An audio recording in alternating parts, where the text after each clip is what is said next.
Bismillah, walhamdulillah, wassalatu wassalamu ala rasoulillah. Mes chers frères et sœurs, مبروك عليكم رمضان encore une fois. صحة فطوركم وربي سبحانه وتعالى يتقبل منا ومنكم الأعمال الصالحة.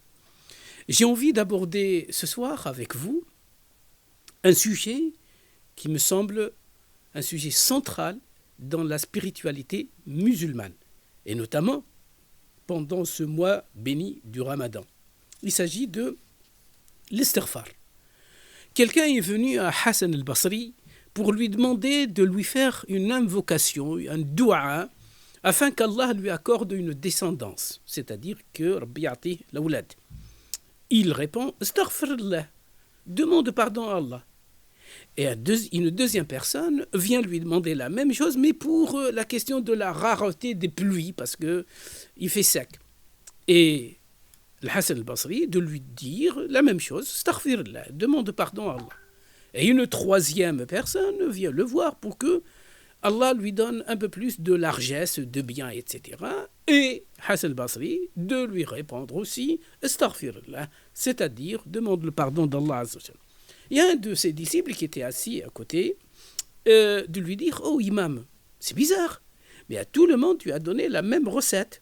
À tout le monde, tu as donné la même réponse, astaghfirullah. Et Hassan al-Basri de répondre, malheur à toi, n'as-tu pas lu la parole d'Allah qui dit فَقُلْتُ اسْتَغْفِرُوا رَبَّكُمْ إِنَّهُ كَانَ غَفَارًا يُرْسِلِ السَّمَاءَ عَلَيْكُمْ مِدْرَارًا وَيُمْدِدْكُمْ بِأَمْوَالٍ وَبَنِينَ وَيَجْعَلْ لَكُمْ جَنَّاتٍ وَيَجْعَلْ لَكُمْ أَنْهَارًا.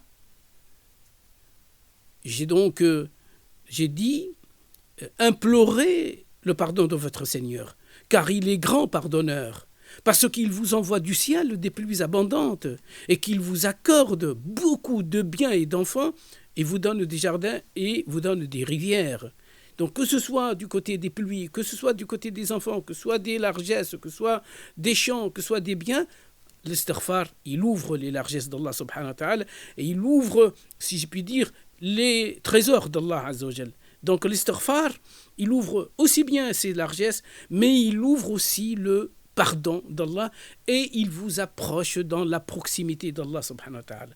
وَمَنْ يَعْمَلْ سُوءًا أَوْ يَظْلِمْ نَفْسَهُ ثُمَّ يَسْتَغْفِرِ اللَّهَ يَجِدِ اللَّهَ غَفُورًا رَحِيمًا. Celui qui commet un péché ou une injustice envers soi-même, puis demande pardon à Allah, trouvera Allah grand pardonneur et miséricordieux.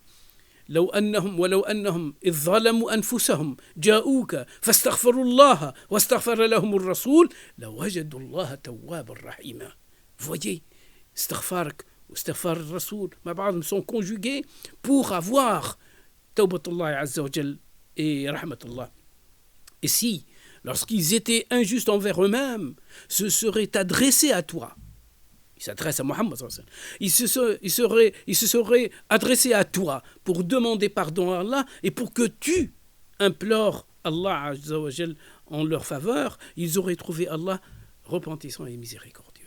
Conjuguer l'imploration de la tienne et celle des autres, des hommes vertueux et des femmes vertueuses. Alors l'istighfar, finalement, c'est quoi? Pour conclure rapidement, c'est une façon de se laver de ses péchés, de se laver de ses impuretés, des impuretés de la vie et des aléas de la vie. C'est une forme de reconnaissance de notre faiblesse, de notre faillibilité devant notre grand Seigneur, devant Rabbi subhanahu wa ta'ala. Et donc c'est une demande du secours d'Allah et une demande de largesse d'Allah. Rabbi subhanahu wa ta'ala, inshallah, yaghfir lana wa lakum. ويثبت أقدامنا على الصراط المستقيم ويميتنا إن شاء الله مؤمنين مسلمين برحمته عز وجل. والسلام عليكم.